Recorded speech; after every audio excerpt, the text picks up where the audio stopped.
Le grand matin Sud Radio, 7h-9h, Patrick Roger. Il est 7h47. Quelle est la règle dans les services publics? Parce qu'il y a eu cet appel de Fabien Roussel, qu'il a renouvelé d'ailleurs hier soir sur Sud Radio au micro de Judith Belair. Il lance un appel à certaines mairies pour fermer leurs portes quelques heures demain. La mairie de Paris y a répondu. Nous sommes avec Pierrick Gardien, qui est avocat en droit public au cabinet Sisif Avocat donc à Lyon. Bonjour. Bonjour. Quelle est la règle? Est-ce que c'est légal? Est-ce que les mairies peuvent délibérément fermer leur hôtel de ville, leur mairie? Écoutez, c'est 100% illégal. Ouais. C'est-à-dire que quand vous êtes confronté à une situation où vous n'avez pas suffisamment d'agents parce qu'il y a beaucoup trop de grévistes, et là vous êtes contraint de fermer la mairie, ça c'est une chose. Mais par contre, décider à l'avance de fermer la mairie en tant que maire, en tant qu'autorité politique, pour des considérations donc politiques, par exemple pour manifester son mécontentement contre une réforme, c'est illégal, c'est un détournement de pouvoir. Si vous voulez, ça porte atteinte à des principes qui sont constitutionnels, notamment le plus connu, la continuité du service public. Oui, c'est ça. Alors Anne Hidalgo, c'est pour ça qu'elle a dit qu'il pouvait y avoir toujours des services qui seraient rendus au public, quoi.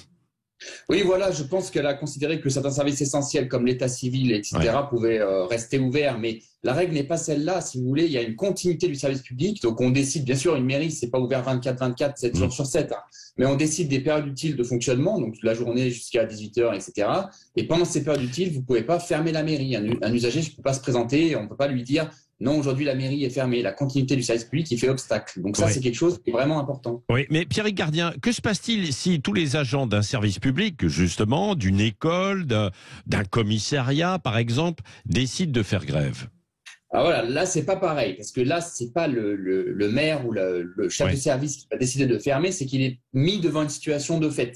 Donc là, dans ce cas-là, il peut être contraint à la fermeture, par exemple sur une journée de forte mobilisation. Alors dans certains secteurs, vous parliez de l'école, il y a le service minimum qui est mis en place. Donc c'est un service minimum d'accueil des élèves, donc on a quand même une possibilité d'accueillir les élèves. Par contre, pour les commissariats, normalement ce n'est pas possible puisque les policiers n'ont pas le droit de grève. Ils ne peuvent pas se mettre en grève. Donc on ne peut pas fermer un commissariat. Vous imaginez les conséquences si un commissariat est fermé.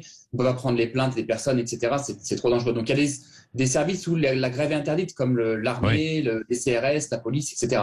Mais si tous les agents d'un service sont en grève, de facto, même si voilà, ils n'ont peut-être pas le droit de le faire sur certains services, on va être contraint de fermer ou de trouver une autre solution. Hein. Parfois, le chef de service est mis devant le fait accompli. Ouais. Et Pierrick Gardien, également sur la déclaration. Quand est-ce qu'un agent doit se déclarer en grève?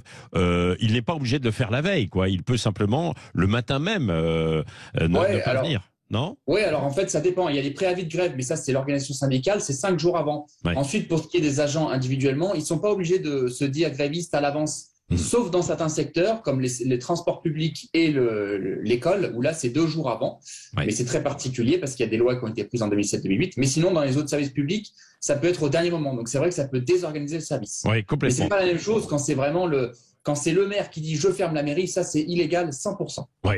Merci beaucoup pour toutes ces explications très claires. Pierrick Gardien, avocat en droit public au cabinet Sisif Avocat du côté de Lyon. Merci d'avoir été avec nous ce matin sur Sud Radio.